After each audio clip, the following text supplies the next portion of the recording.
gente voltou aqui, né? A gente está falando sobre toda essa questão das escolas, a relação pais, escolas, escolas e alunos, alunos e professores e escolas e assim vai. É uma relação complexa, né? Onde todo mundo aí se entrelaça e todo mundo tem uma participação, é um ator, né? Nesse contexto e tá chegando aí o mês de maio e as pessoas estão, os pais principalmente, muito ansiosos para saber como vão poder administrar essa questão da volta às aulas, né, com ensino remoto, aprendizagem remota, né? Vou ter equipamento para isso, a escola ela vai dar esse suporte, como é que vai ser feito isso, né? As pessoas estão questionando a questão de ter um abatimento na mensalidade, as escolas elas já, por outro lado, já afirmam, né, algumas que tem um custo fixo e que não conseguiu reduzir, mas o diálogo é o principal condutor nisso tudo e a gente está conversando justamente, a gente conversou na live anterior com um dono de uma escola que está aí promovendo esse diálogo, justamente tentando, né, porque a escola depende dos alunos, os alunos precisam estudar e assim vai, cada um, né, tentando se ajudar. Conversei com o dono de escola, conversei com uma professora que trabalha em 3 escolas diferentes e estava conversando com uma advogada, que é a Ana Cláudia Cruz, que ela é da Dialogue e Mediação Escolar. Ela trabalha justamente com essa questão da mediação, né, de conflitos escolares. E aí eu vou chamá-la novamente, a Ana Cláudia, para começar a falar, porque tem muitas dúvidas, né, com relação a essa questão do direito, né, dos deveres, dos direitos, de como se adaptar. É tudo muito novo e vamos lá, vamos andar, o carro andando e a gente trocando a roda dele e todo mundo se adaptando e se ajudando. Então, vou chamar a Ana agora de novo. Deixa eu ver. Cadê a Ana? Peraí, achei. Conflitos escolares e estava nos ajudando aqui a entender, né, toda essa realidade. O Ministério Público do Estado, ele emitiu uma nota de recomendação hoje, justamente incentivando essa questão do diálogo, Aí, agora aparece trazendo alguns rapidinho. pontos. Oi, Ana. Deixa eu só, eu já te chamo, fica aí Oi, com a gente. Tá me ouvindo bem? Massa. Então, assim, teve essa questão dessa recomendação, né, do Ministério Público aqui em Pernambuco e outros ministérios públicos de outros estados também já tinham, né, emitido notas de recomendação, justamente sobre essa questão, né, do que está acontecendo, que existe uma excepcionalidade, quais são os direitos, o que é que tem a obrigatoriedade também do outro lado, e aí sentindo esse diálogo. Então, se é para dialogar, vamos dialogar com quem está acostumado vamos lá. Diálogo e a mediação escolar oficial no é ar, isso, né? Não? para quem está Veja, justamente coisa para trabalhando. pontuar em relação à EAD, né? Aqui em Pernambuco, o Conselho Estadual de Educação, eles emitiram a resolução número 3, que justamente flexibiliza essas atividades, né?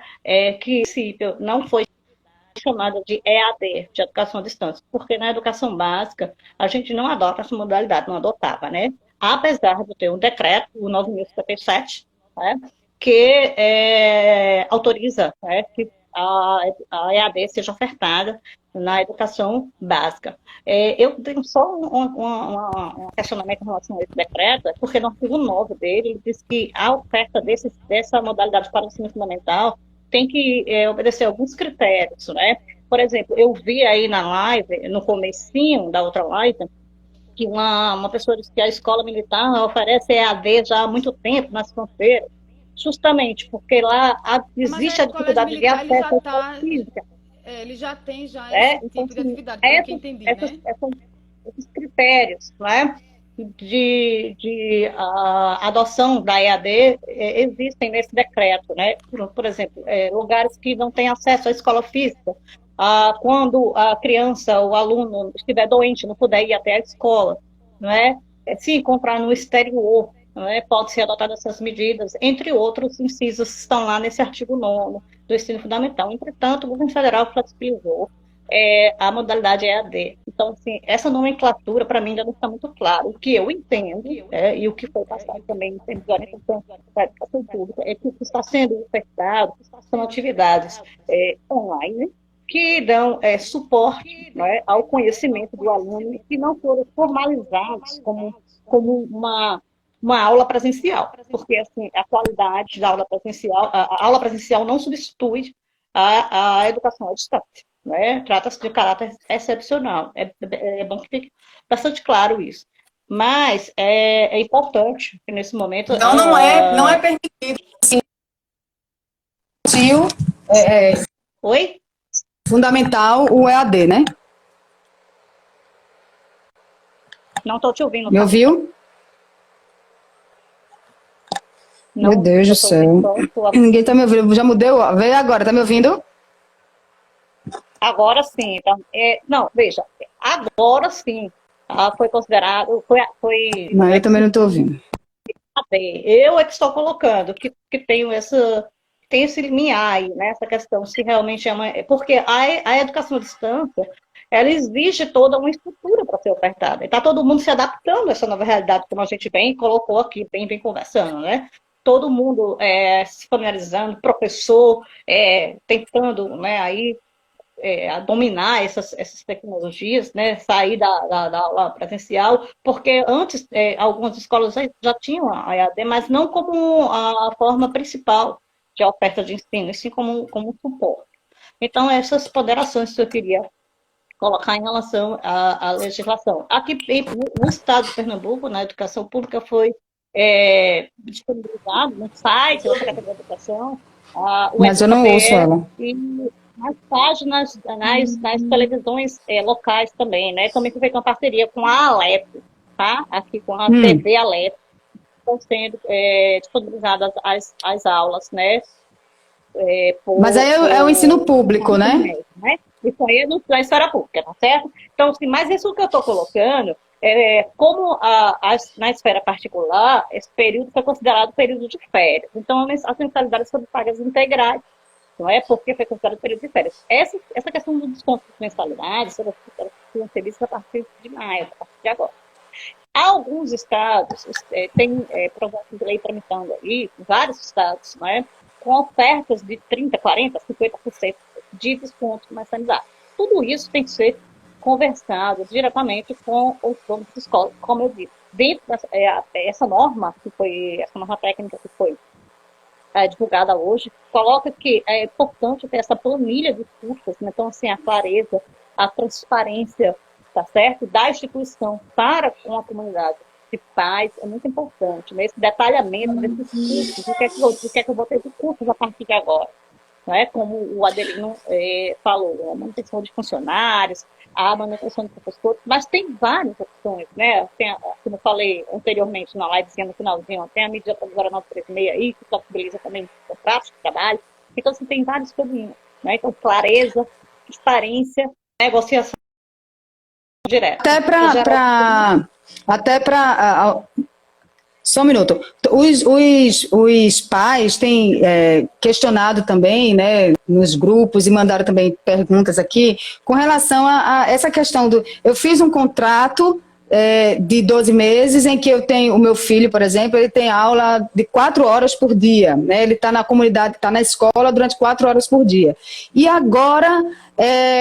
vai ser, tem escola que vai ser 45 minutos, tem outra que vai ser mais de 1 hora, tem outra que vai ser 15 minutos, a depender da série, né? Da aula online. E os alunos vão ficar à disposição para tirar dúvidas. Mas aí os pais questionam, mas o contrato não foi para somente 40 minutos, e ainda eu ter que ajudar a ensinar. A escola deveria ajudar, deveria compreender, né, e reduzir essa mensalidade. Tudo o que está, toda a polêmica que se criou em cima desse assunto foi com relação à questão da mensalidade permanecer a mesma em algumas escolas.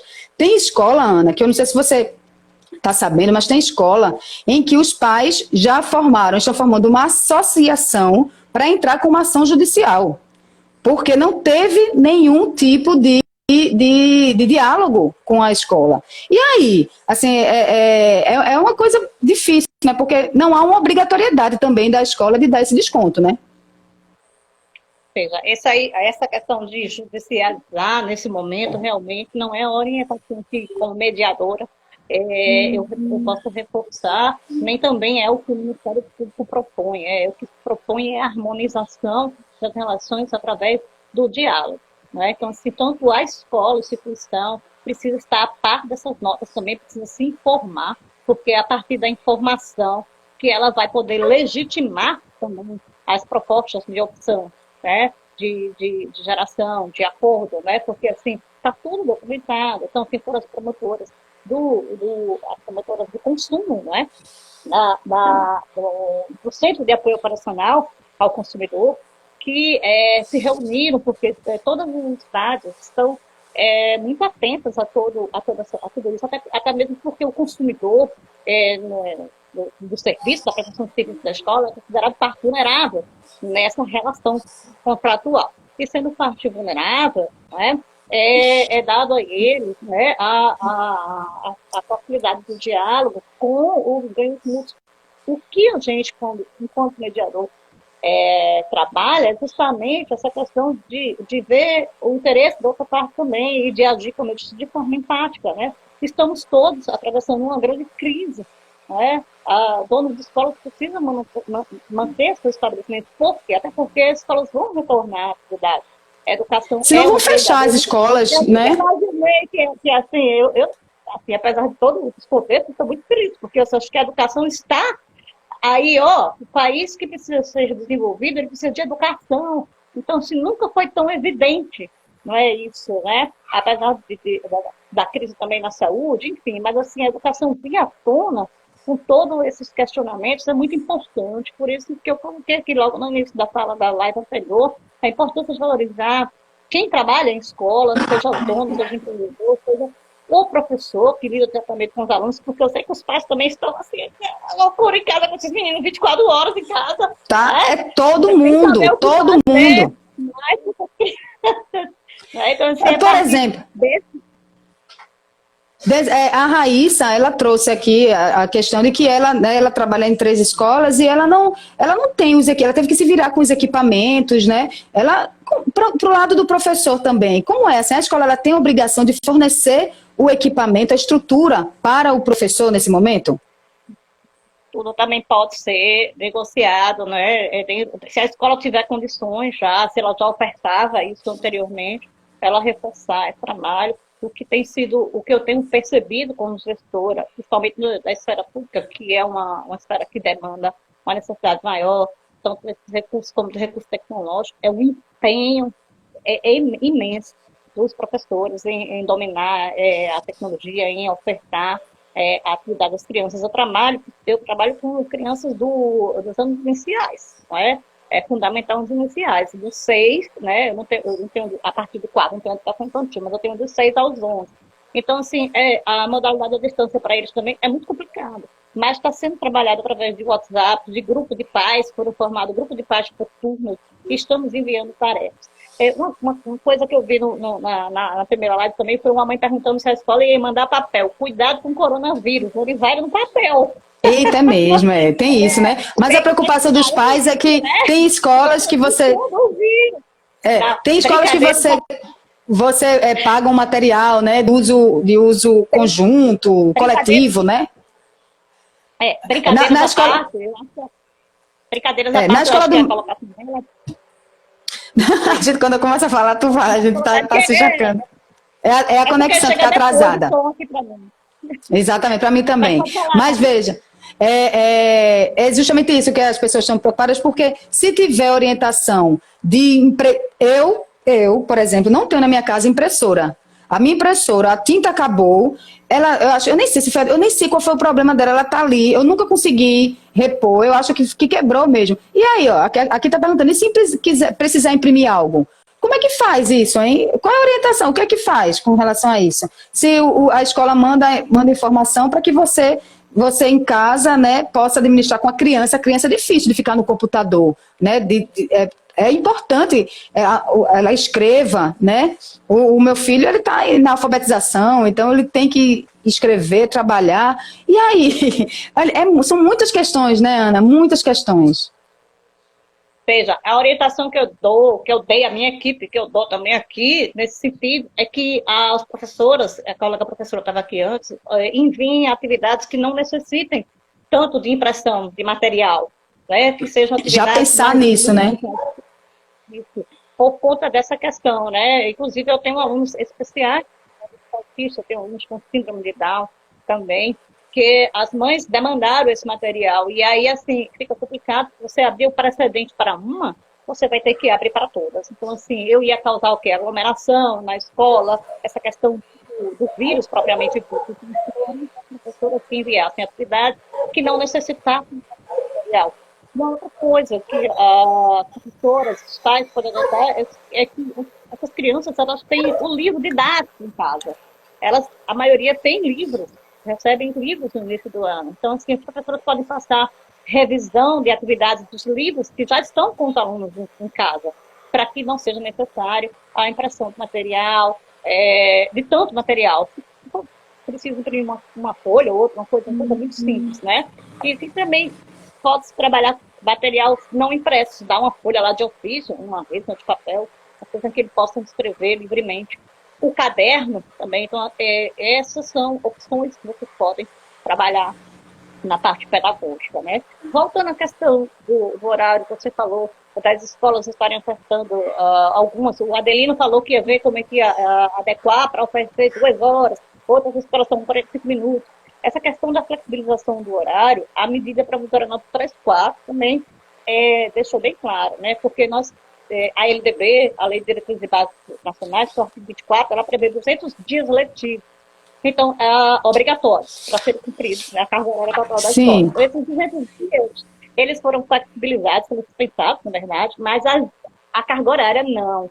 Então, é preciso assegurar as 800 horas aulas letivas, tá? Então, assim, o que está sendo feito na esfera pública, que pode, a partir agora que vai acabar as férias da escola privada, e que os donos de escola, coordenadores, as professoras vão ter que elaborar as suas atividades à distância, online. O que se pode fazer é essas atividades que estão sendo enviadas serem planilhadas, serem controladas por coordenadores para abatimento posterior, para que a reposição seja reduzida. Porque, veja bem, nós já estamos há 30 dias sem aula. Possivelmente vamos ficar mais de 30 dias, porque ainda não temos uma previsão de retorno físico, de aula física, não é? Então, assim, é preciso contabilizar. E como contabilizar? Foi uma das questões que uma colega me fez da Comissão de Educação e Cidadania da OAB,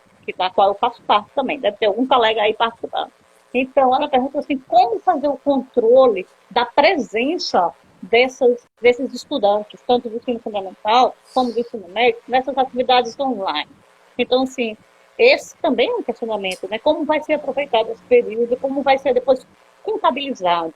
Então, assim, é preciso que se elaborem planilhas, que o professor esteja com o e-mail desses alunos, que nessas lives, vamos dizer assim, nessas aulas online, nessas atividades enviadas à distância, sejam enviadas essas tarefas sejam devolvidas ao professor através do e-mail, e no e-mail, e a partir dessas respostas do e-mail, ele contabilize a presença do aluno naquela atividade.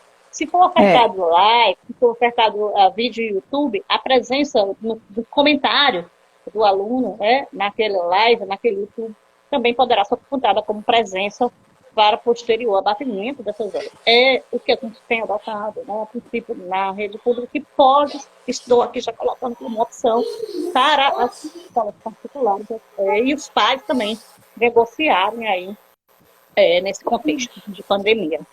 Alguém perguntou, e se a escola não estiver disposta a negociar? Se a escola disser não dá e pronto. Aí, e você tem a obrigação de deixar o aluno matriculado, porque ele não pode ficar sem matrícula, né? Um aluno maior. E faz o quê? Aí vai ficar sem pagar? Vai fazer como? Essa é a última, como eu falei, né? Essa é a última alternativa que está fora da mesa da negociação. Bom, se a escola não tiver como negociar, não oferecer a proposta, recorrer aos meios judiciais, que é o que a gente não quer, né? Ela Não deseja, né? É sempre uma quebra da relação da confiança, né? Isso. Inclusive, Thalita, tem a posição dos sindicatos também em relação a isso, né?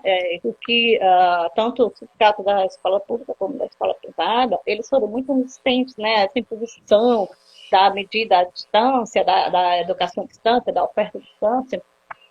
Então, assim, eles acham que não é a melhor maneira, que está sendo imposto ao professor, mas eu ressalto que também é preciso um olhar empático para isso, né? Na rede pública, o professor ele não teve férias, né? Nós não estamos de férias, nós estamos trabalhando, não foi dado férias ao professor da rede pública. Na rede privada, foi negociado férias de férias. Férias é férias. Então, até agora, nenhum professor enviou nada, porque foi adotada essa medida emergencial de antecipar as férias. Então, a partir de agora, é que as escolas vão negociar os seus quadros de horário, as atividades como elas vão ser ofertadas, a gente vai negociar também com os professores, né? Alguns vão ter mais maior resistência. Não é uma resistência, a meu ver, por não querer fazer, às vezes é uma resistência por não ter o domínio, aquela questão. Não ter o domínio, exato. Aí fica com aquele medo, né? Você lembra? Eu fiz com o aluno aquela com a câmera, você sabe disso, você sabe que tem uns alunos lá que ficam morrendo de medo da câmera, e a câmera não mostra, eu estou então. aqui para ele. Olha aí. Eu estou aqui falando com vocês. Pois é, mas é justamente o que Raíssa, né? Raíssa, ela caiu no colo dela e ela, Thalita, eu tenho medo da câmera, como é que eu faço? E eu acredito que muitos professores estão nessa dificuldade, né, Ana? Não tem essa...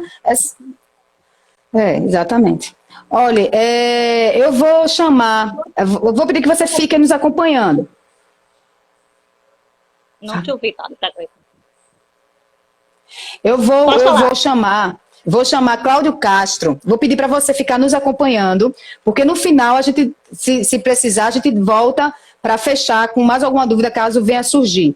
Vou chamar Cláudio Castro, que ele é do Google for Education, que é uma plataforma, uma das que está sendo mais utilizadas hoje, né, pelas escolas. E aí, para ele explicar um pouquinho tem muita ansiedade envolvida nisso tudo, né? E aí ele vai falar com a gente um pouquinho o que é que as empresas de tecnologia, as plataformas estão orientando, né? Estão desenvolvendo para melhorar essa relação professor-aluno dentro de toda essa questão da pandemia, né? O que é possível ser feito. E aí eu vou chamar o Cláudio e volto contigo depois, tá bom? Se for necessário.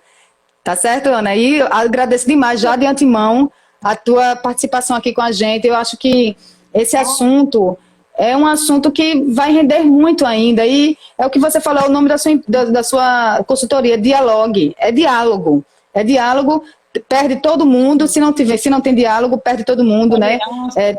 A escola pode perder, exatamente. Isso, informação, procura lá para ter os critérios bem objetivos, bem delimitados. E assim, pensa assim também como família.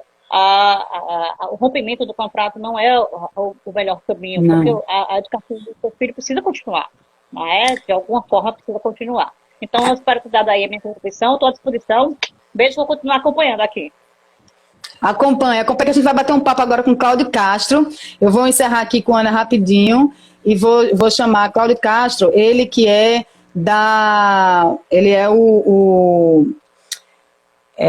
eita lá, agora representante do Google for Education aqui no Nordeste, e também ele é da Ensinar Tecnologia, então trabalha com tecnologia, plataformas, né, online de educação, é a pessoa que pode justamente nos ajudar a entender melhor esse tipo de relacionamento, né? Cláudio, boa noite, Cláudio, tudo bom? E aí, Thalita, tudo massa? Tudo jóia. Cláudio, e aí, olha... Obrigado pelo convite, viu? Jóia, obrigada a você por estar participando conosco. Acho que você puxou temas aí que tá todo mundo muito maluco para ouvir. Muito legal, você conseguiu fazer uma conjuntura bem perfeita, trazer um dono de uma escola, um professor, uma advogada que fala sobre o tema e uma empresa que fala sobre inovação. Então, acho que fechou. Exatamente. Bem.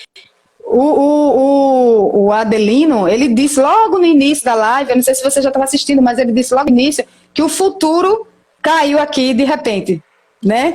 E é isso mesmo, né, Cláudio? O futuro chegou de uma forma que a gente nem estava chamando ele. E aí ele, caiu ali no nosso colo. Eu tenho uma visão um pouco, me apresentando para vocês, né? Meu nome é Cláudio Castro, a gente atua com tecnologias educacionais, com Ensinar Tecnologia, que é uma empresa que nós temos há aproximadamente 13 anos. Então a gente conhece todo esse universo aí, sobretudo o medo das pessoas com o uso da tecnologia, né? Principalmente os nossos principais protagonistas, que são os professores, né? O qual eu mando um beijo muito grande aí, especial, porque os professores sempre Coração dos professores. Sempre serão a nossa referência, né? Então, a gente sabe lidar com o professor e a gente sabe que quanto mais idade tem um professor, mais difícil ele tem dificuldade de encarar esse modelo de inovação. Porém, a gente teve algo que rompeu algumas barreiras muito recentemente, né? Quando eu falo recente, eu estou falando de 2, 3, 4 anos. Por exemplo, o WhatsApp, né? O WhatsApp ele veio para romper a barreira da inovação e do medo das pessoas. Você para pensar hoje, o WhatsApp ele criou uma comunicação tão forte entre as pessoas que hoje todo mundo liga pelo WhatsApp, faz vídeo pelo WhatsApp, manda áudio, pessoas analfabetas se comunicam pelo WhatsApp, né? Tem um prestador de serviço meu que trabalha comigo há mais de 7 anos, eu nunca sabia que ele era analfabeto. Eu só vim saber um dia quando eu... Mas o WhatsApp, ele... Não, mas ele mandava áudio para mim o tempo todo. E aí eu percebi, quando eu mandava algo escrito para ele demorava muito para responder. Eu acho que ele pedia para alguém, mas veja, nunca deixou de se comunicar comigo. Tinha um delay ali na comunicação, aí eu passei a me comunicar com áudio com ele. Então eu acho que o WhatsApp, ele rompeu a barreira do medo de muita gente, né? Então, o Google for Education, que é... A gente tem uma representação muito forte, tanto com ele, como com a Microsoft também. Nós representamos os dois, mas temos uma história maior com o Google. Joia que tem com a Microsoft também, massa, porque também o pessoal tem usado. Tem aquela história de Minecraft educacional, uma pegada mais gamificada. E o Google é uma ferramenta mais intuitiva, os professores já têm Gmail, então eles têm uma facilidade natural assim, de utilização. Mas eu acho que a gente está vivendo um momento bastante interessante, tá, Thalita? Assim. Veja, se você me perguntar, Cláudio, o que vai ser depois do Covid, na sua percepção? Veja, se demorar muito tempo, tipo, se demorar mais 4 meses, eu espero que não. Não, por favor, não. Né? Pois é. Aí sim a gente começa a criar uma cultura nas pessoas.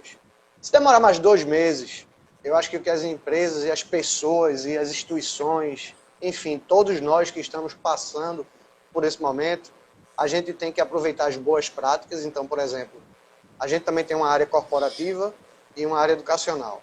A gente percebeu que as comunicações e a produtividade melhorou na área corporativa. Veja que maluco, as pessoas estão dentro com de casa, home office. Com o home office. Mas o home office forçado, né? Porque você agora está forçado a fazer. Porque antes era uma opção ou era uma tendência de empresas. E agora não, você foi obrigado a ficar confinado dentro de casa. Né? Então, isso te impulsiona, né? E até te força a ter uma mudança de mindset, onde você vai ter que verdadeiramente fazer aquilo. Né? E aí tem alguns outros medos. As pessoas sobrevivência. Medo de perder o emprego. Então tem uma série de coisas aí que impulsiona a você deixar alguns medos, superar alguns medos por conta de outros. Né? Então, basicamente é isso. Então, assim, veja, eu acho que muita coisa vai mudar, mas eu não acho que vai ser da forma que as pessoas estão falando. Tá? Porque... Explique. Não, porque é o seguinte, não é fácil mudar uma cultura, certo? Sim. Veja, faz 13 anos que a gente trabalha com tecnologias educacionais e 6 anos com o Google, para você ter uma ideia. Então, tem instituição de ensino que eu visito há 6 anos que ela veio fechar comigo agora, por exemplo. Certo? Uma necessidade, então, né? Então, criou-se uma necessidade mesmo. Pois é uma necessidade, mas é difícil as pessoas mudarem, entendeu o que eu estou te falando, Thalita? Então, essa adaptação, ela não vai ser um cotidiano tão simples como as pessoas estão imaginando. Porque quando acabar o Covid, os bares vão encher, tudo vai voltar, os shoppings vão encher. Então as pessoas estão com necessidade disso. Então elas vão querer ter a vida que elas tinham anteriormente, entendeu? Isso é natural. Agora, a gente não pode deixar de anotar tudo, as boas práticas, o que foi positivo, o que é que pode ser continuado. A gente tem que anotar tudo e manter isso vivo. É muito importante essas experiências positivas se manterem vivas, entendeu? Então, você me fez alguns questionamentos, Cláudio, e mudou a forma de ensinar, né? Como é que vai ficar isso daqui para frente? Veja, a gente está vivendo um momento no mundo acadêmico muito difícil para todos os lados, tá? Eu fico meio que no centro ali porque eu tenho os meus clientes, que são as instituições de ensino, que eu entendo... As instituições e o professor, né? Não, eu tenho tudo, né? As instituições que envolvem o professor, então eu cuido disso muito bem. E do outro lado eu sou pai. E o aluno? E do outro lado eu sou pai, entendeu? Então, aí eu me vejo também do outro lado, né? Numa condição de que como é que agora eu vou estar pagando uma mensalidade e o que é que a escola do meu filho está entregando para minha casa, né? Então, eu vivo os dois cenários. O que eu posso dizer com relação a isso é o seguinte: quem está comigo há muito tempo vai sair muito mais forte por conta da inovação. Então, eles têm feito um trabalho incansável, tá? Coisas que você falou, assim, a gente tem tido cuidado também de trazer para eles.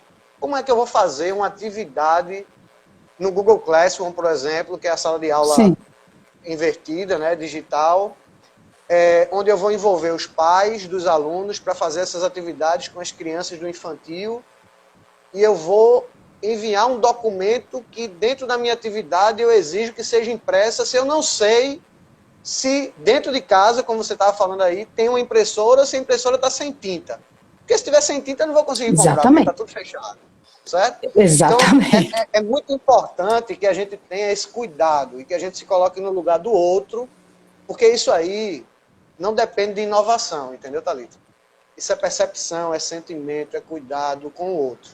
Então, a gente tem muito isso. É por isso que a gente tem uma equipe dentro da nossa empresa, que é uma equipe multidisciplinar, e dentro dela também tem pedagogos, porque a gente passa esse sentimento, né? Então, veja, quer ver outro detalhe? Pais separados, que é o que mais a gente tem aí.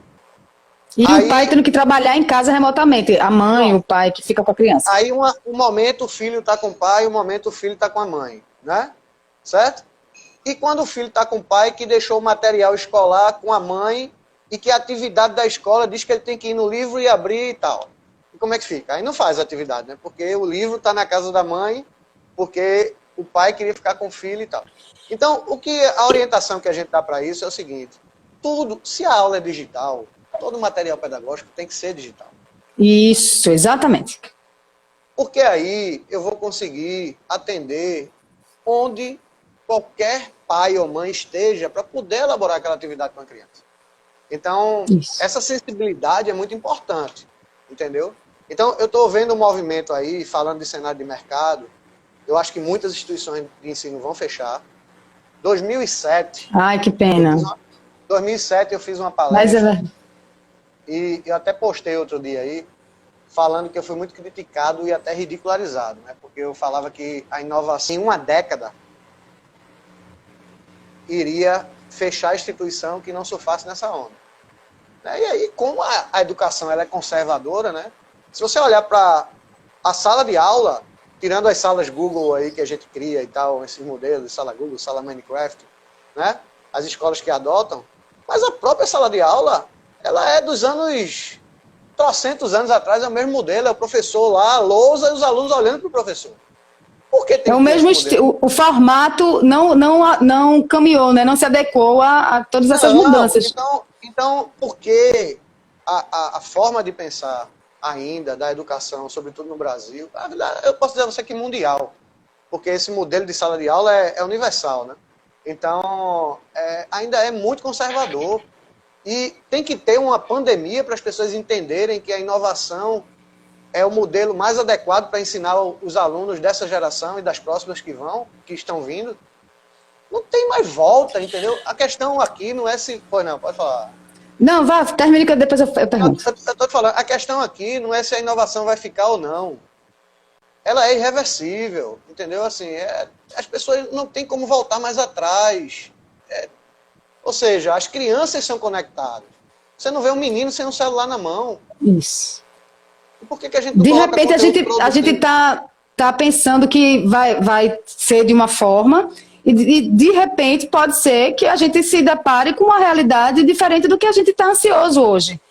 Porque Sem dúvida. não começou mesmo, né, dessa forma. Sem dúvida. Então, assim, a gente tem tido, logicamente, as pessoas perguntam, não, mas o professor vai usar? Veja, eu tenho vários exemplos de professores aqui. Então, por exemplo, eu tenho uma professora do Colégio Equipe, que ela tem, eu acho que 66 anos, e ela foi a primeira professora a tirar o certificado internacional do Google. Ela tem 66 anos. Tá? Tá E ela vendo? não achou, Idade não diz. ela achou pouco e tirou o segundo.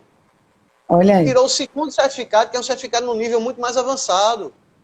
Então, eu costumo dizer que tanto para as instituições de ensino, como para os professores, eu digo isso sempre, tá? Veja, vocês querem sobreviver, a inovação tem que estar dentro do seu modelo de negócio para a instituição e dentro do seu mindset para o professor.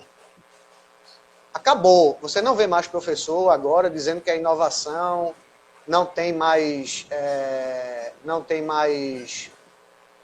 que a inovação não vai funcionar, ou que a inovação, isso não funciona. É Isso para o daí futuro, é para o é uma futuro. coisa ainda Está todo mundo muito distante. preocupado, e eu te digo, com muita franqueza, os professores, de uma maneira geral, o que eles precisam é de atenção, entendeu, Thalita?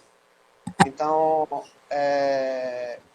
muitas inovações chegam porque no passado eu vi muita coisa, em 10 anos, muitas inovações serem inseridas dentro das escolas sem funcionar, porque é difícil você colocar uma inovação sem que você tenha certeza que o professor vai ter condição de usar. O professor de português ele tem que ser absolutamente bom em português, o de matemática em matemática, ele não tem que ser especialista em tecnologia.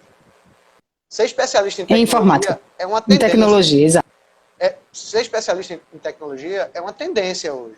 Mas é opção, ele não pode ser uma obrigação, entendeu? Mas já tem escolas que dizem que tem que ser. Enfim. Ô, Cláudio, e como é que vocês estão fazendo com essa demanda que certamente, eu acho que nas últimas semanas vocês tiveram uma demanda que vocês talvez nunca tenham visto, não sei, falando aqui, que Trabalhando acredito que 14 horas, é uma... trabalhando 14 horas, 15 horas por dia, passando noite sem dormir, a minha E equipe está de aí, parabéns. Né? dentro dessa demanda que aumentou muito, certamente aumentou também a procura remotamente ai meu Deus, manutenção, não, o suporte, os professores querendo aumentou, o suporte. aumentou. Aí, A gente já vem muito preparado, né? Porque a gente já faz isso há muito tempo. Só para você ter uma ideia, a gente implementou a plataforma Google em todo o GDF, né? O governo federal, o Distrito Federal. Tá? Então lá nós criamos 30 mil contas de professores, nós criamos quase 500 mil contas de alunos e 12 mil salas de aula. E agrupamos esses alunos e professores, 12 mil nessas salas de aula. Tá? Então a gente vem trabalhando com os professores na formação deles. A gente colocou esse projeto no ar em 8 dias. Certo? E mérito aí de Alberto, da minha equipe, toda a equipe da Ensinar, que realmente virou noite para poder entregar esse projeto. Mas uma coisa que eu te falo, ontem eles abriram para os alunos, para 80 mil alunos. 44 mil alunos, isso está lá no Jornal Metrópole do Distrito Federal. 44 mil alunos tiveram aula ontem. Você já imaginou o que é isso? É uma coisa que antes não era nem possível de pensar. Como é que em tão pouco tempo você consegue criar algo? A gente está falando de 10 dias, Thalita. Em 10 dias a gente passou a dar aula para 44 mil alunos. Com os professores. E como é que foi? Deu tudo certo? Veja, professor, conta a experiência, assim. Veja, não foi, né? Assim, tem, obviamente, que o percentual de positividade foi altíssimo, né? Mas a adaptação é durante a semana. Então, teve aluno que não entrou, teve aluno que não conseguiu se conectar, teve professor que está se adaptando ao modelo. Não conseguir se conectar é um problema, né? Que tem que ser resolvido. É um problema que a gente vive porque o Brasil, ele é muito ruim de internet, não é, Thalita? Então, a gente tem uma dificuldade muito grande de conseguir fazer as coisas se multiplicarem, tendo a internet como uma infraestrutura, porque para ela ser boa, ela é muito cara e não cabe para todo mundo, não é democrática, entendeu? Diferente, você vai nos Estados Unidos, você compra um chip, paga $30 e você tem internet de altíssimo nível para falar com voz e vídeo e áudio, com quem você quiser, em qualquer lugar do Aí mundo. você veja alguém que não tem internet em casa, porque certamente ela passa o dia todo fora no trabalho, passava o dia todo fora no trabalho, e agora, de repente, não sei, aí vai ter que se adaptar, essa internet vai ter que ser uma internet de qualidade, ela vai ter que melhorar a internet dela para poder se adequar a essa realidade, né? Vocês têm alguma solução, vocês têm apresentado alguma solução para conciliar essa questão, a dificuldade do professor com a plataforma, a dificuldade do aluno com a conexão também de saber mexer nas ferramentas da plataforma e, ao mesmo tempo, a sensibilização da escola para que ela entenda toda essa dificuldade aí? Thalita, veja, essas tecnologias que são utilizadas para a educação, elas normalmente são testadas com internet muito lenta, ou seja, 2G, porque é justamente para que as pessoas possam usar, mesmo que elas tenham a internet mais reduzida. Então, eles não testam pelo tamanho maior. Exatamente. Por exemplo, se você andar no Google, você pega a internet lá que tem uma qualidade péssima. Aí fala, o que é isso aqui? Né? Porque tem gente testando os aplicativos aí numa qualidade mais baixa. Então, isso é muito importante. Quer dizer, veja, os governos, falando de governo, não de instituição privada, eles têm feito parcerias com operadoras para poder disponibilizar dados para os alunos, especificamente para as ferramentas que eles estão utilizando para a educação. Então, existe uma empresa, que essa empresa ela tem uma tecnologia que ela consegue mapear o consumo daquele dado específico daquele aplicativo e ele consegue extrair essa informação e passar para os governos para que eles paguem só aquilo ali que foi utilizado. Então, isso tem sido uma prática, tem ajudado bastante, porque não adianta você disponibilizar a tecnologia para aluno pobre se ele não tem internet. Você não está fazendo nada, né? Hoje, a gente já tem uma sorte que mesmo a criança ou adolescente que seja pobre, ele sempre tem um telefone por conta do WhatsApp, né? Todo mundo está conectado, né? O pai faz um esforço danado ali para comprar o telefonezinho parcelado, porque quer que o filho fique ali, né, sociável com todo mundo e tal. Então, a gente está aproveitando esse momento agora para justamente colocar conteúdo produtivo e as crianças não ficarem. Então, tem programas super legais, por exemplo, o Google tem um programa que é um game chamado Seja Incrível na internet, que qualquer pessoa pode acessar, é muito bacana, o seu filho aprende ética, moral, cuidados com pedofilia e tudo mais, vale muito a pena depois você colocar aí, Seja Incrível na internet. Eu já estou anotando. É muito bacana, porque eles passam muito tempo, é um game, e esse game é um game que no final eles ganham até, inclusive, um certificado. Isso não é só para criança. Ó, a dica aí, viu, minha gente? A dica. Não é só para criança, é para os pais também. É muito legal isso aí. Seja Incrível na internet. Você pode dar um Google aí e é muito bacana. Então, Thalita, tem sido muita procura. A gente tem realmente se desdobrado para poder atender. Os nossos clientes têm se reinventado, né? Porque, como eles já conhecem, então eles estão no nível muito maior. Eu acredito que quem tem essa solução da gente vai sair muito mais forte, mas muito mais forte mesmo. E quem não tem, está tendo que se virar. Hoje eu tive um depoimento de um diretor de uma escola, ele estava muito apreensivo, e eu já estou negociando com ele há uns 2 anos. E aí eu soube que ele fez 2 lives hoje com os pais e com os alunos. E quando eu liguei para ele, depois que terminou a segunda, ele estava super emocionado. E ele disse assim, Cláudio, eu estou muito feliz, eu estou muito emocionado. E eu soube depois que até ele chorou na live lá, porque ele ficou emocionado, porque o que é que aconteceu? Quando ele fez a webinar, através do Meet, ele colocou a verdade, o que ele estava se propondo a fazer com a inovação, mas que aquilo ali tem que ser um trabalho conjunto dos pais. Né? E os alunos começaram a apostar. Tio fulano, fique tranquilo, vai dar tudo certo, estamos juntos. Esse projeto vai ser fantástico, não se preocupe, fique tranquilo, vai dar certo e tal. Então, a inovação, ela também tem esse lado muito humano. Desafiador também, né? Humano e desafiador. Muito desafiador. Cláudio, a gente está terminando aqui. Qual é a dica que você dá para os professores que estão nos assistindo e estão desesperados para enfrentar essa nova realidade? Veja, primeiro, a gente tem... eu acho que muita gente está passando muito tempo em casa e a gente tem que aproveitar esse momento que a gente está em casa para poder estudar, se preparar, porque a gente não sabe o que é que vem por aí, né? Então, a economia está abalada.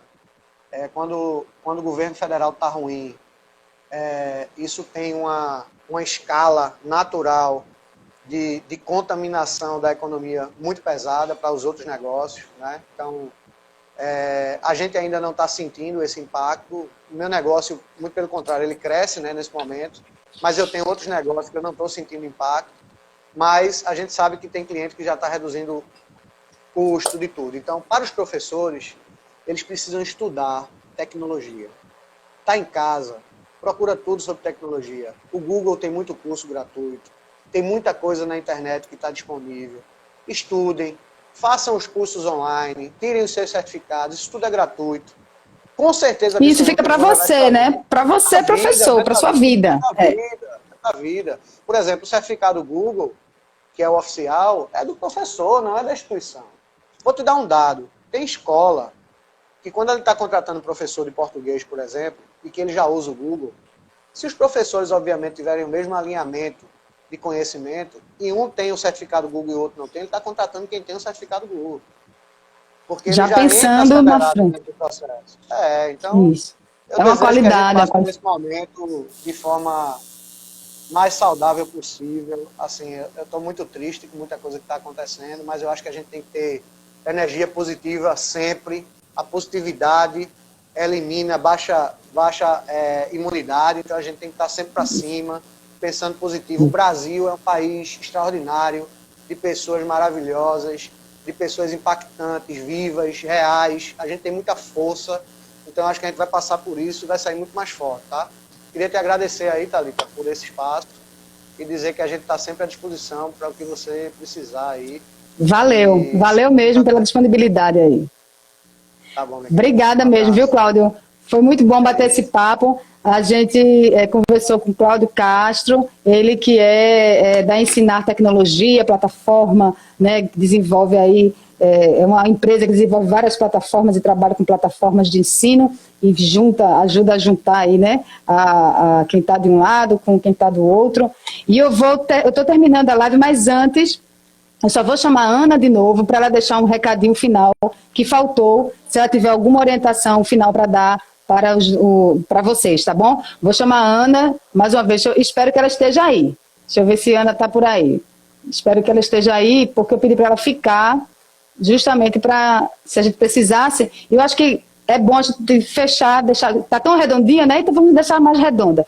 E, lembrando para vocês que quem tiver interesse, eu estou fazendo cursos, né? Eu dou cursos para perder o medo das câmeras, e os professores, né, eu já comecei a dar cursos aí, vai ter um curso que eu vou dar aberto mais para várias pessoas, que atualmente eu estou no individual, que é sexta e sábado, e lá na internet, aqui no meu Instagram, tem como você encontrar aí, vai ser lá no Simpla. Ana, obrigada por voltar aqui conosco, a gente tem pouquinho tempo, mas eu quero que você deixe aquele recado, sabe, Ana? Está todo mundo muito angustiado, todo mundo na dúvida de como é que vai ser o futuro, de como vai ser as próximas semanas. Eu adorei essa colocação. Né?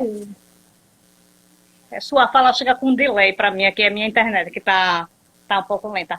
Eu adorei aí o que o Cláudio falou em relação ao incentivo dos alunos e a emoção do professor. Que exercício de empatia bonito. Não é? Assim, não é romantizar, não é, essa questão toda, porque é um contexto difícil, mas essa sensibilidade, ela precisa vir à tona também nesse momento. Então, quando a colega que entrou aí antes de eu sair, perguntou se a escola não quiser negociar de maneira alguma, não é o momento para isso, né, de focar em posições, na negociação. O importante é a gente prospectar para o interesse comum, não é, para esse exercício de empatia. Achei muito emocionante isso aí que ele colocou. E é isso que a gente está vivendo, né? A gente tem que estar muito centrado, essa inteligência emocional tem que estar muito harmonizada, algumas pessoas conseguem mais do que outras, mas a gente tem essa sensibilidade, a valorização do professor, o fortalecimento do diálogo e a colaboração, certo? Nos colocarmos de forma colaborativa, né? Essa prospecção. Desejar a vocês paz aí, paciência, tolerância. É um momento também importante de vocês valorizarem o trabalho da escola, dos professores de vocês e também de estarem com os filhos de vocês também. Vocês vão fazer aí também uma negociação desses aparelhos, dos momentos, dos horários, vai ter que fazer toda uma adaptação da rotina. Mas no final das contas, vai valer a pena, porque a gente está com o objetivo maior de toda essa negociação é a preservação da vida, que é o bem maior de todos. Exatamente. Tá bom? Um abraço para você. Para você. Eu quero saber, minha professora, se eu estou com menos medo da câmera. Ah, você perdeu o medo das câmeras já. Você já perdeu o medo das câmeras, tem mais, nem graça mais. Você já perdeu o medo das câmeras. Ana, muitíssimo obrigada. Foi bom te ver, viu? E eu sei que você vai ter muito trabalho aí pela frente, porque os conflitos estão acontecendo. E a gente torce mesmo para que não haja conflito, haja diálogo, né, haja união. Então, que não sejam duas mãos, mas que sejamos, né, apenas uma, todo mundo junto. A gente não pode realmente tirar um na mão do outro, mas a gente pode estar junto, né, nessa luta aí. Um beijo para você.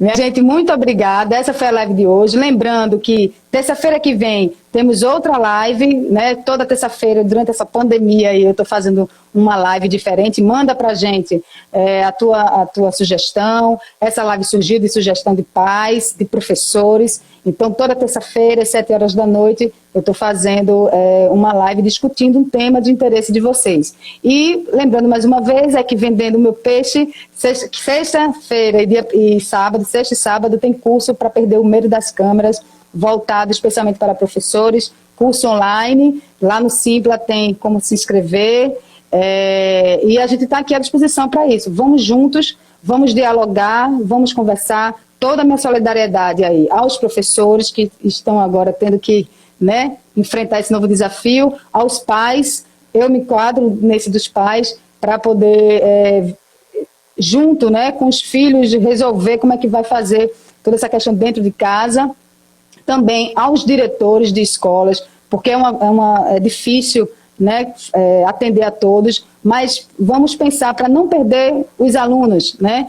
É ideal que continue, mesmo que ganhando menos em alguma situação, quando for possível, mas manter os contratos, evitar a judicialização, né, que o legal mesmo é o diálogo, como Ana, que é da Dialogue Mediação Escolar Oficial, ela falou pra gente. A vocês, muito obrigada e até terça-feira. Obrigada a todo mundo. Adelino Santos, Ana Cláudia Cruz, Raíssa Cavalcante, professora que falou com a gente, e Cláudio Castro, da Ensinar Tecnologia. Tchau, fui.